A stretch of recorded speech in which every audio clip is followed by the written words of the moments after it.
राधा स्वामी जी। आज के सत्संग की वाणी गुरु ग्रंथ साहिब से है। गुरुमुखी आपू पछाने संतो।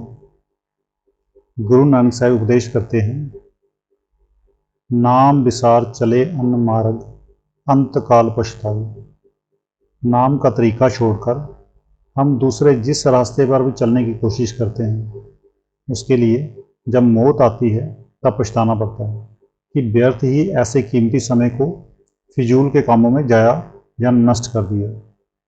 गुरु अमरदास साहिब बार बार हमें उसी नुक्ते पर लाते हैं कि जो कुछ मिलना है शब्द की कमाई से मिलना है, नब्द की नाम की कमाई से मिलना है। गुरुमुखी आपू पछाने संतु, राम नामी लिब लाई। जब तक हम अपने आप को नहीं पहचानते, उस मालिक को पहचानने के काबिल नहीं हो सकते। हम अपने आप को कब पहचान सकते हैं? जब मन और माया के दायरे से पार चले जाते हैं। सुकरात कहता है, अपने आप को पहचानो, और परमात्मा की पहचान से पहले अपने आप की पहचान जरूरी है। जब हमें अपने आप का ही पता नहीं लगता कि हम कौन हैं, कहाँ से आए हैं और कहाँ जा रहे हैं, तो हम मालिक को क्या पहचान सकते हैं? हमारी रूह पर कई गंदे गंदे गिलाफ या आभरण चढ़े हुए हैं। जब तक ये निर्मल, पाक और पवित्र नहीं होती, ये अपने आप को पहचानने के काबिल नहीं हो सकती। हम मन और माया के दायरे से पार कब जा सकते हैं? आप फरमाते हैं, राम नाम लिब लाई। जब हम सारी दुनिया की ओर से अपने प्यार को हटाकर केवल एक राम नाम के साथ अपने ख्याल को जोड़ देंगे। जब उठते बैठते चलते फिरते हमारा ख्याल शब्द और नाम के साथ जुड़ जाएगा, तब कहीं हम मन और माया के दायरे से पार होंगे। जब हमारी आत्मा मन के पंजे से आज़ादी हासिल कर लेती है, तब ही इसे अपने आप का पता लगता है, अपने घर का पता लगता है, अपने असल का पता लगता है, और इसका प्रेम, प्यार, विरह और तड़प इसे ले जाकर अपने असल मूल के साथ मिला देते हैं। हमारी आत्मा तो निर्मल और पवित्र थी, लेकिन मन का साथ करने के कारण ये अति मैली और गंदी हो चुकी है। हम देखते हैं कि एक बिजली का बल्ब कितनी ही तेज रोशनी वाला क्यों ना हो, अगर हम 15-20 काले टाट उसके ऊपर लपेट दें तो अंधेरा ही अंधेरा नजर आएगा। पर ज्यों ज्यों उस पर से काले टाट उतारना शुरू कर देंगे, त्यों त्यों रोशनी और प्रकाश नजर आना शुरू हो जाएगा। इसी तरह जब हमारे मन से भी सब गंदे गंदे गिलाफ उतर जाएंगे, तो हमारा मन निर्मल, पाक और पवित्र हो जाएगा। जब मन निर्मल होता है, तब जाकर हमारी आत्मा निर्मल होती है। जब मन अपने ठिकाने पहुंच जाएगा, तब रूह भी अपने ठिकाने पहुंच सकेगी। गुरु साहिब प्रेम पूर्वक समझाते हैं कि जब हम राम के साथ प्यार जागृत कर लेंगे, तो हम अपने आप को पहचानने के काबिल हो जाएंगे। जब हम अपने आप को पहचानने के काबिल होंगे, तब जाकर गुरुमुख कहलाने के काबिल होंगे। और जब तक हम गुरुमुख नहीं बनते, हम मालिक से मिलने का फकर या गौरव प्राप्त नहीं कर सकते।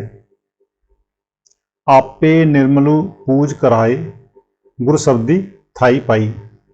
अब महात्मा सब कुछ समझाकर फरमाते हैं कि हमें जो कुछ भी मिलना है, मालिक की दया, मालिक की मेहर और बख्शिश से मिलना है। जब वह मालिक हमें जहाँ से निकालना चाहेगा, तो हमारे ख्याल को किसी महात्मा के जरिए शब्द और नाम के साथ हमेशा के लिए जोड़ देगा। वह मालिक हम पर किस तरह दया, मेहर और बख्शिश करता है, वह हमें संतों और महात्माओं से मिला देता है। और संत महात्मा हम पर क्या दया, मेहर और बख्शिश करते हैं? वे नाम का भेद दे देते हैं, और फिर हम नाम की कमाई करके आत्मा पर उपकार करते हैं और इसे मन के पंजे से आज़ाद करा लेते हैं। तब कहीं आत्मा अपने असल या मूल से मिलने के योग्य होती है। आप एक और स्थान पर भी समझाते हैं, आपे करता करे कराए, आपे शब्दी गुरुमणि बसाए। वह मालिक जो कुछ भी करता है खुद ही करता है, अपनी मौज से करता है और अपनी दया, मेहर और बख्शिश के जरिए करता है। जब वह बख्शिश करता है, तो हमारे ख्याल को संतों महात्माओं के जरिए शब्द और नाम के साथ जोड़ देता है। सो हमारा ख्याल जब भी मालिक की भक्ति की ओर जाएगा, हम शब्द और नाम की कमाई करेंगे तो वह मालिक की दया मेहर व बख्शिश के द्वारा ही हो सकेगा। इसका मतलब ये नहीं लेना चाहिए कि वह मालिक जब चाहे हमसे अपनी भक्ति करवा लेगा। हम शराबों कबाबों से अपने ख्याल को क्यों निकालें। हम देखते हैं कि जब कोई भिखारी हमारे दरवाजे पर आकर भीख मांगता है, सदा लगाता है, तो वह हमसे पहले ये सवाल नहीं करता कि अगर आप मेरी झोली भरोगे तो मैं अपना गला फाड़ूं, नहीं तो अपने कीमती वक्त को क्यों खराब करूं। उसका काम है भीख मांगना, आगे देने वाले के हाथ में है कि जब मर्जी हो उसकी झोली भर दे और जो चाहे उसकी झोली में डाल दे। इसी तरह हम दुनिया के सब जीव उस मालिक के दर के भिखारी हैं। जो कुछ भी हम शब्द और नाम की कमाई करते हैं, मालिक की कृपा और दया मेहर प्राप्त करने के लिए करते हैं। ये मालिक के वश में है कि जब वह हमें इस काबिल समझे, अपने साथ मिला ले और जन्म मरण के दुखों से हमारा छुटकारा करा दे। इसलिए हमें उस मालिक की भक्ति करनी चाहिए, शब्द और नाम की कमाई करनी चाहिए। वह मालिक कभी भी इतना बेरहम नहीं हो सकता कि हम उसकी भक्ति करें, उससे मिलने का शौक पैदा करें और वह हम पर दया मेहर ना करे। हजूर महाराज जी फरमाया करते थे कि अगर हम मालिक की ओर एक कदम जाएं तो वह हमारी ओर 10 कदम आता है, लेकिन हमारा अपना रुख मालिक की ओर करने की कोशिश ही नहीं करते। हमें शराबों कबाबों विषय विकारों और दुनिया के धंधों से फुर्सत ही नहीं मिलती। अगर कहीं बुल्ले बढ़ के मालिक की तरफ ख्याल जाता भी है तो उससे मिलने के लिए कोई जतन नहीं करते, कोई भक्ति नहीं करते। हम अपने सुख और आराम के लिए मालिक की भक्ति करते हैं, बाल बच्चों के प्यार की खातिर भक्ति करते हैं, कौमों मजहबों की मान बढ़ाई के वास्ते, मुकद्दमों को जीतने के वास्ते भक्ति करते हैं, ना कि मालिक से मिलने के वास्ते। घंटे आधे घंटे भजन में नहीं बैठते कि 15-20 चीज़ों की मांग की लिस्ट मालिक के आगे पेश कर देते हैं। पर अगर हम सच्चे प्रेम और सच्चे बिरा के साथ मालिक की भक्ति करेंगे तो कोई वजह नहीं कि वह सच्चा मालिक हम पर दया मेहर ना करे, बख्शिश ना करे। पूजा करही परु विधि नाही, जानी दूजे बाई मलू लाई।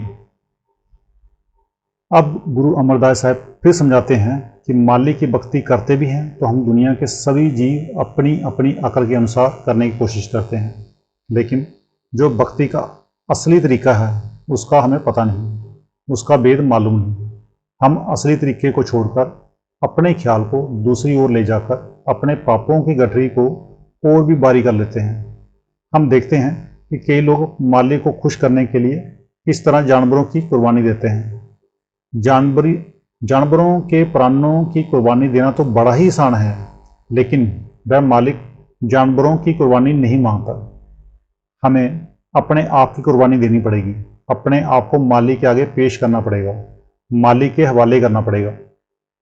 पर हम मालिक की भक्ति करने के बजाय पापों का भार और बढ़ा लेते हैं और फिर उन पापों का हिसाब किताब चुकाने के लिए जन्म मरण के दुखों में आना पड़ता है, 84 में आना पड़ता है। मालिक की भक्ति भी की, अपना वक्त जाया भी किया, लेकिन पल्ले कुछ ना पड़ा।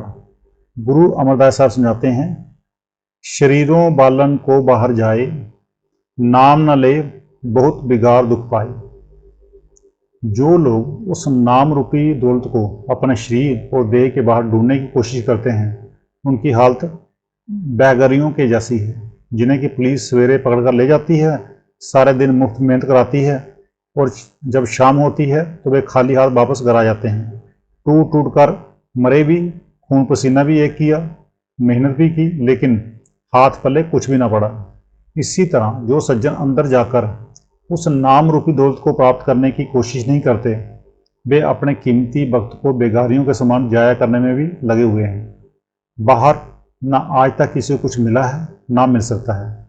गुरु अमरदास साहब फिर समझाते हैं, घर दर छोड़े आप ना पर घर जूठा जाई, चोरे बागू पकड़िए बिन नामे चोंटा खाई। हम अपने घर का दरवाजा खटखटाने की कोशिश नहीं करते। हमारा घर सचखंड है और उसका दरवाजा है आंखों के पीछे तीसरा तिल।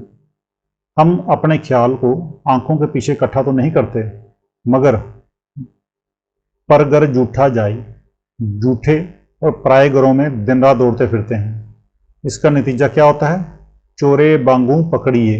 जिस तरह चोर अपना घर छोड़कर पराये घर जाते हुए पकड़ा जाता है, उसे पुलिस के हाथों डंडे खाने पड़ते हैं और साथ ही अदालत की सज़ा उसे सुनाती है और जेल में जाकर चक्कियाँ चलानी पड़ती हैं। इसी तरह बिन नावे चोटा खाई, नाम के बिना हमें ठोकरें खानी पड़ती हैं। अगर हम अपने घर के दरवाजे पर ख्याल को इकट्ठा करते तो हमें वह नाम रूपी दौलत मिल जाती। हम उस दौलत को हासिल करके बादशाह हो जाते, जन्म मन के दुखों से छुटकारा हो जाता। लेकिन क्योंकि झूठे घरों से में हम भागते फिरे, इसलिए वह दौलत ना मिली और उल्टे चोटें खानी पड़ी, 84 के जेल खाने में जाना पड़ा। हम जिस जुर्म में भी जाते हैं, दुख ही दुख और मुसीबतें ही मुसीबतें उठानी पड़ती हैं। सो महात्मा के समझाने का मतलब ये है कि हमें जो कुछ भी मिलेगा अपने अंदर से ही मिलेगा, और जब तक हम अंदर जाकर उस शब्द और नाम को ढूंढने की कोशिश नहीं करते, तब तक हम जो ही बेगारियों की तरह अपने कीमती वक्त को जाया कर रहे हैं। तो आज का सत्संग इतना ही। मिलते हैं कल के सत्संग में। राधा स्वामी जी।